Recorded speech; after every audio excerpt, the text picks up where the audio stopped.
Hey, I'm Jeff, and today is going to be a little bit of a different video as I test out the AC200L portable power station by Bluetti. This is not a paid video, however, they were kind enough to send me out a unit to try out, so I thought it'd be fun to hook up different things that would be applicable to my channel, like grow lights. I'm going to hook up a few different styles just to see what kind of power consumption it does use. Plus, I'm going to see if it actually can power my entire IKEA greenhouse cabinet, so let's check it out. I've always wanted my own little greenhouse on a piece of land somewhere like an acreage, but unfortunately, I only have my IKEA greenhouse cabinet and this crusty little box, but this will have to do for now. But someday I will get my land, and when I do, this is the type of unit that would power some of the components for it.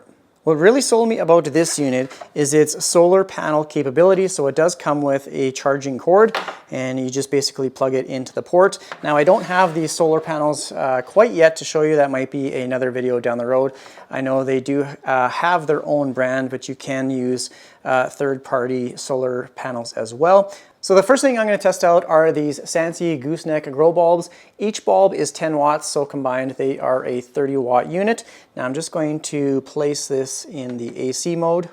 Now without getting too techy or anything like that, this power station has the capacity or the max usage of 2400 watts, and it has 2048 watt hours. So if you want to know more information about that, you can do some research on the power consumption. So with this being a 30 watt unit, it does have a 2400 watt capacity. So with some quick calculations, which I happen to have right here, so 2400 watts at 30 watts each, I should be able to power 80 of these 3 bulb gooseneck grow lights. So 80 of these with 3 lights, I should be able to power 240 of these individual bulbs from this unit. So this is serious stuff. And the one thing that really made it obvious is this right here. This is a camper outlet. I can plug my entire camper into this port right here. It does run off 30 or 15 and 30 amps, and I believe this is a 30 amp plug-in. So this is some serious stuff. Okay, so it is one unit. I just plugged it in to the port. Obviously it has just a regular plug-in, and so this is the AC output. Now let's turn them on and see what kind of power this thing uses. So it does show on the meter your output, which is, like I said, this is a 30 watt unit, and right now it is consuming 26 watts. And here is the battery indicator. So it's at 99% capacity, and it's saying it has 99.9 hours. So this can run for quite a long time with these 3 bulbs. I'm going to add another grow light. This is a standing vertical one. I'm just going to plug this in like so. And again, right now this one is off. These lights are still on. And let's flick the switch. Now we are up to 54 watts, and with these 2 grow lights going full blast, it should last 28.2 hours. If you're anything like me, I would be worried about a power failure situation, so knowing that my houseplants did have light if needed, as well as charging cell phones and all kind of stuff. But where this would be applicable mostly to is, like I said, if you had like a greenhouse or like an off-grid shed or something like that that didn't have a power source, and you needed to run some fans, or if you needed to use some power tools or that sort of thing, then this is definitely something that would be beneficial if you had that sort of setup. I'm curious to see how much watts my cell phone pulls from the unit. So it does have, this is a USB-C charging port, so it has 2 individual USB-C charging ports, and then it has this adapter. So I'm just going to plug it in like that. I have the other lights turned off for right now, just because I want to see what type of watts it does for charging a cell phone. So it is charging, I think. It's charging, it's going to be full, and it's pulling 6 watts. So again, that will be like over 99 hours of charging time. So you could charge a lot of cell phones with this unit. So now I'm going to turn everything back on. Oh, I got to push this. That's like the inverter.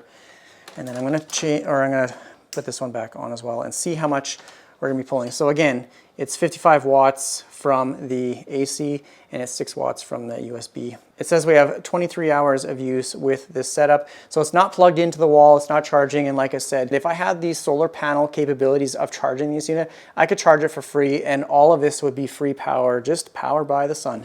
Okay, now for the big test, I'm going to see if this can power my entire IKEA greenhouse cabinet. I have everything plugged into this power bar. It's a timer system. So I'm just going to run through exactly what's on this. First is this 4-foot Bluetti grow light. It is 42 watts. I'm actually going to test this one out here real quick. So this is the plug right here. So when I unplug it, it'll go off.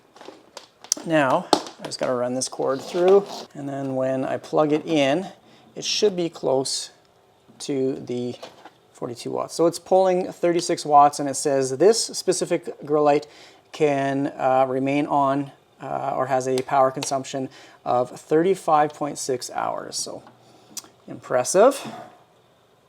So this cable right here actually powers the entire cabinet. I do have an outlet box at the back, and it runs this grow light right here as well as the little USB fan. And then I do have a humidifier tucked in down here, so I'm just going to make sure it's turned on. It does light up, and then it has a mist there as well, so everything's turned on and ready to go. So those are the 3 things that I have in the cabinet. And then I also have a fan, which I use for my entire area. So I got lots of plants all over, making sure that I have good airflow. It's an oscillating fan. It kind of rotates up and down, so hopefully that's not too noisy. I do have a heat mat for my pothos raised plant. Right there is the heat mat. That is on 24 hours a day, so it's not on a timer. It does have a timed section, so there's 4 outlets that are on the timer. And then right here I have a little USB plug-in for one of my little air pumps for my water monstera. Because I unplugged this from the extension cord, everything shut off. So when I turn this back on, I'm going to have to turn on the fan and all of the accessories. So I'm just going to open that up. We'll put everything back on here in a second. So let's give it some power, like that. Everything's going to turn back on here in a second. There we go, we're pumping again, my little humidifier. So we got the light on, the fan on, the Bluetti light is on. I'm going to turn the fan back on full power. So everything is running right now, and it is pulling 113 watts. So that's going to give us 14.5 hours of continuous use. So this definitely powers my entire cabinet, no problem. I thought about hooking up every single grow light that I have in my house here onto this unit just to see what kind of power it uses, but everything is just kind of tucked away. I do have many grow lights downstairs here. I primarily use Soltech. This is the Highland Track system. This is one of their bulbs.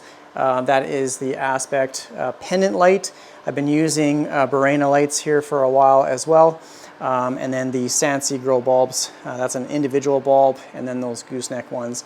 So that is kind of what my primary setup for grow lights are downstairs here. This is 100% artificial light. There's no natural sunlight down here, and everything grows absolutely beautifully. Whenever the display turns off, you just hit the button and it'll pop back up, and you can see we're still consistently pulling 113 watts. So extremely impressive. This can definitely withstand or handle grow lights. And like I said, it would be absolutely beneficial if I had these solar panels. You could recharge it free of charge just through the sun, which is super cool. I think that'll be for another video down the road, getting a set of solar panels just to see how fast it charges, what the capacity or the capability of this unit is. Now obviously this isn't going to be practical for your everyday houseplant collector, because this is, or it can get pretty pricey depending on which model and that sort of thing. But if you have a greenhouse, or if you have power tools, those are the types of situations where this would be beneficial. Obviously if you have a camper. So anytime you need portable power, then this is a unit that you should probably be looking at, and I know there's many different options out there, but this one in regards to presentation is beautiful. The display, the buttons, all that kind of stuff, everything just feels a really good quality, and I love the display on this model, specifically how it tells you how many hours you have left on the unit. I thought it'd be both funny and interesting to test out some heavy hitters with some common household products. I know the hair dryer is one that uses a lot of energy, so let's turn that back on, plug it in, and see what kind. Okay, we're at full. 219 watts. You can run this hair dryer for almost 8 hours. So if you want to do your hair, you can do that. Okay, turn that off. We'll unplug it. And now, who thought you'd ever see toast being made on a plant channel? So let's plug it in and fire it. Ooh, that is the big one. 786 watts. So you can cook toast consistently for 2.4 hours. So let's wait till this is toasted, and then that'll be pretty much it for this video. It should be popping here soon. So we've already dropped a couple percent. We're still pulling 775 watts. You can see she's getting a little toasty. There we go. It is toasted. So I made toast, ooh, it's hot, in my basement with my power station. Obviously the toast is a goofy experiment when it comes to showcasing grow lights with the power station, but I just wanted to show you items that use a lot of power, like a toaster. It is capable with this unit, so yeah, I just thought it'd be a fun video, just something a little bit different than my normal type on this channel, just to kind of play around with some different things, grow lights with a power station like this. So if you have any comments or questions, please leave it down below in the comments section. You can go check out their website as well if you're interested in their products. Other than that, thanks for watching this video. I hope you found it useful and informative. Thanks for watching. Take care, everyone. Bye.